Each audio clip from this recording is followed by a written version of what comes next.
বাংলাদেশ ক্রিকেটের এক অনন্য নাম মুস্তাফিজুর রহমান, যাকে সবাই ভালোবেসে ডাকেন দা ফিজ নামে। কাটার মাস্টার হিসেবে বিশ্ব ক্রিকেটে পরিচিত এই পেসার, তার বোলিং মানেই ব্যাটসম্যানদের জন্য আতঙ্ক।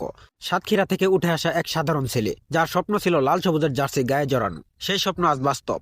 বাংলাদেশের ক্রিকেট ইতিহাসে এক উজ্জ্বল অধ্যায় মুস্তাফিজ। 2015 সালে ভারতের বিপক্ষে সিরিজ দিয়েই বিশ্বকে চমকে দেন তিনি।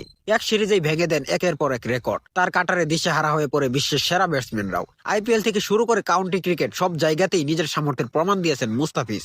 তার ক্যারিয়ারে ইনজুরি এসেছে বারবার, কিন্তু মুস্তাফিজ কখনো হার মানেনি। বারবার ফিরে এসেছেন আরো শক্ত হয়ে। ডেথ ওভারে তার বোলিং আজও দলের ভরসা। চাপের মুহূর্তে অধিনায়ক খুঁজেন মুস্তাফিজকেই, কারণ তিনি জানেন দায়িত্ব কিভাবে নিতে হয়। মুস্তাফিজ শুধু একজন বোলার নন, তিনি বাংলাদেশের আত্মবিশ্বাসের নাম। তার প্রতিটি ইয়র্কার, প্রতিটি কাটার, প্রতিপক্ষের পরিকল্পনা এলোমেলো করে দেয়। নীরব স্বভাবের এই ক্রিকেটার মাঠে হয়ে ওঠেন ভয়ঙ্কর। কথা কম কাজ বেশি, এই নীতিতেই তিনি বিশ্বাসী। বাংলাদেশের ক্রিকেটের বর্তমান ও ভবিষ্যৎ, এই দুই ক্ষেত্রেই মুস্তাফিজুর রহমান এক অমূল্য সম্পদ। দর্শকরা আজ অপেক্ষা করেন তার জাদুকরী বোলিং দেখার জন্য।